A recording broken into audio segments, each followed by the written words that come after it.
Assalomu alaykum. Men Jizzax davlat pedagogika universiteti pedagogika va psixologiya fakulteti logopediya yo'nalishi 2-bosqich talabasi Mustafoyeva Asiloy bo'laman.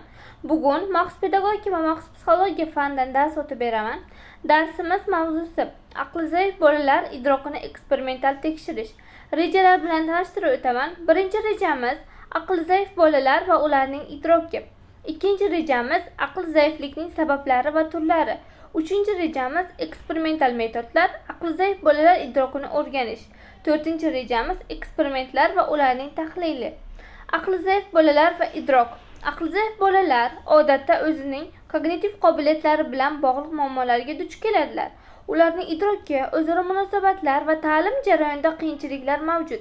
Bunday bolalar ko'pincha o'rganish va tushunish jarayonlarida qiyinchiliklarga duch kelishadi.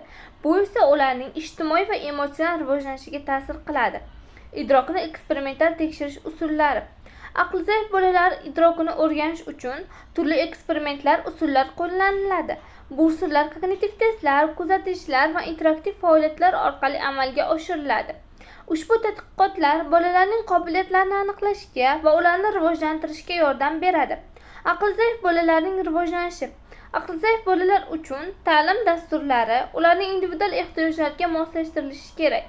Bu o'z navbatida ularning kognitiv va emotsional rivojlanishini qo'llab-quvvatlaydi.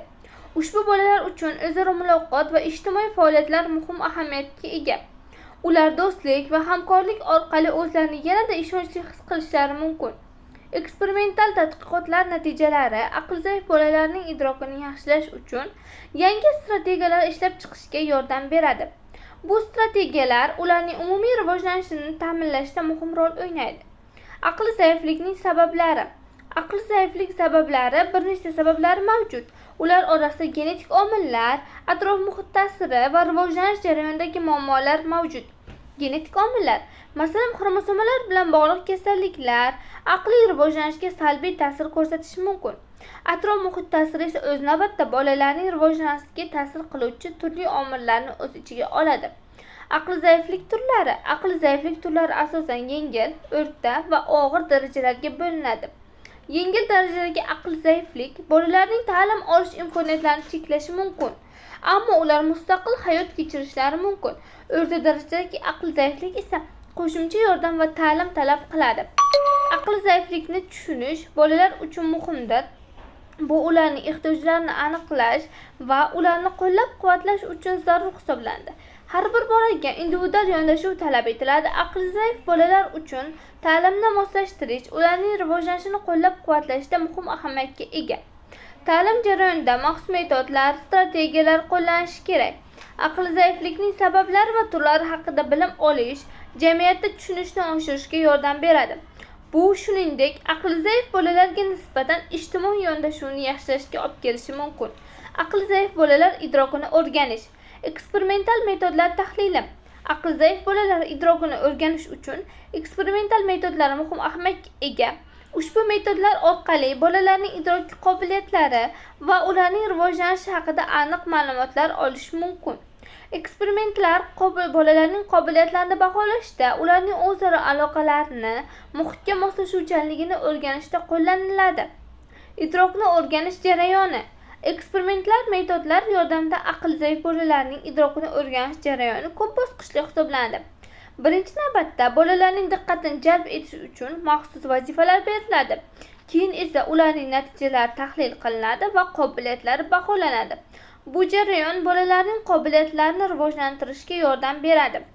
Natijalar va xulosalar. Eksperimentlar metodlar orqali olingan natijalar bolalarning idroki qobiliyatlari haqida muhim ma'lumot beradi. Bu natijalar yordamida bolalarning qiyinchiliklari va ularning rivojlanishidagi to'siqlarni aniqlash mumkin. Shuningdek, eksperimental tadqiqotlar bolalarning o'zaro munosabatlarini ham o'rganishga imkon beradi. Bu esa ularning ijtimoiy qobiliyatlarini rivojlantirishga yordam beradi.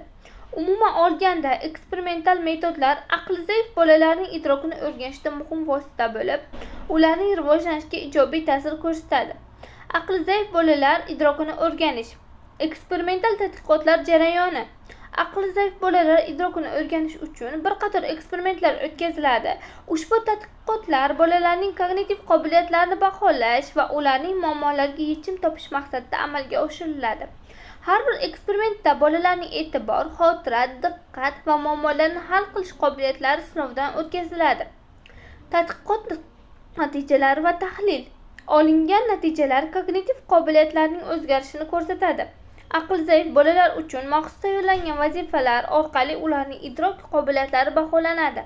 O'zgarishlar va natijalarning tahlili bolalarning rivojlanishida muhim rol o'ynaydi. Natijalar va ularning ahamiyati. Eksperimentlar natijalari aqli zaif bolalarning idrok qobiliyatlarini yaxshilashga yordam beradi. Bu natijalar ularning ta'lim jarayonida qo'llanishi mumkin bo'lgan yangi strategiyalarni ishlab chiqish imkonini beradi.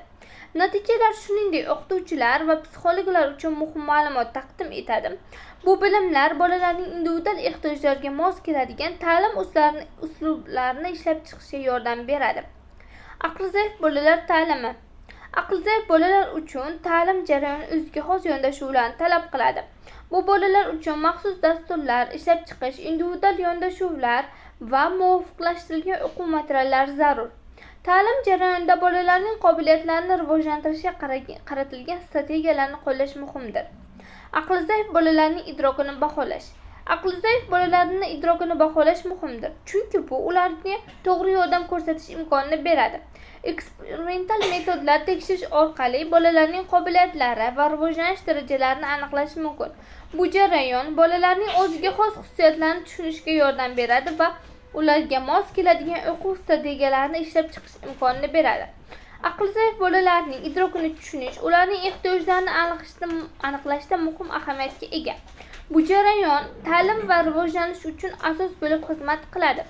Idrokni qo'llab-quvvatlash usullari. Aqli zaif bolalarga yordam berish uchun turli usullar qo'llaniladi. Masalan, vizual materiallar yoki interaktiv faoliyatlar orqali ta'lim berish. Bu usullar bolalarning qobiliyatlarini rivojlantirishga samarali bo'lishi mumkin. Shu bilan bugungi darsimiz o'z nihoyasiga yetdi.